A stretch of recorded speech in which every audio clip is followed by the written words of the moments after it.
Great timing. They said they would revolutionize health, education, sanitation, transportation, financial system, or even Jews.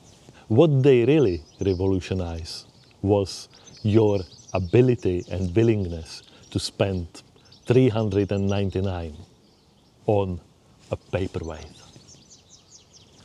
Let's have a look at how the hype works. And it's fairly simple. We will get you to the moon tomorrow to spend your holidays there. And by the way, you can use our app to book the moon flight today and pay in advance. Then the media jump in and create the hype and FOMO bubble around it. Oh, this company XYZ will revolutionize the way we travel to the moon, or how we send payments, or how we diagnose diseases and health and all that.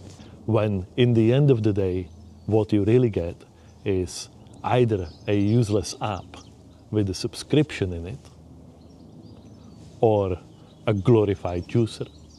Let's have a look at some of the examples.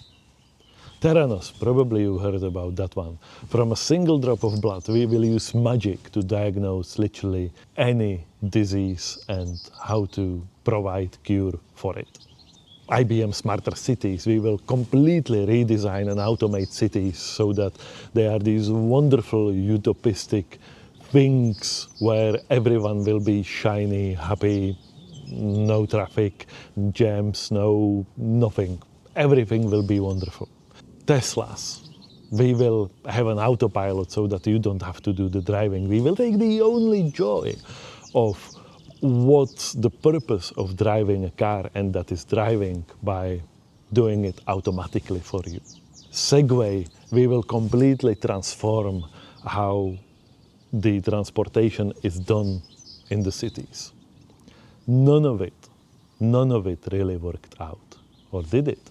Psychology of this is fairly simple. We all wanted to believe these new shiny things that finally we as human beings, as a society, will make some significant progress towards a better, faster, shinier world.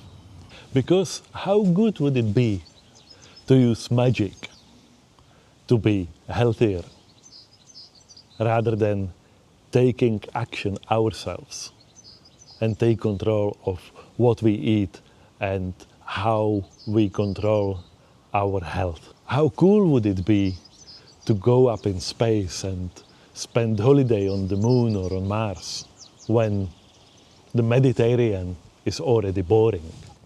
And so with a little bit of help of the media, why not to create an innovation addiction to sell them stuff that no one ever really wanted, to solve a problem that never really existed. So you and I need to ask the question, what is the scam that we still defend today in the promise of innovation and changing the world? Because that's the real gospel of the Silicon Valley and the big tech industry. They want you to believe that this whole shiny new thing will change the world. No, it will not. We all know that. But it wasn't the B-work, it wasn't the Theranos. It's that you and I want to believe the hype, and that there will finally be a technology that will change the world, except for it will not. End of the day, most innovative companies just promise to solve one problem that no one ever had, while creating 5 other problems that no one really wanted to have in the first place. It's not that you and I are dumb. It's just the whole propaganda, the psyops, are really great at doing their thing. And at Skeptikal Techie, we love to call these out and take them down.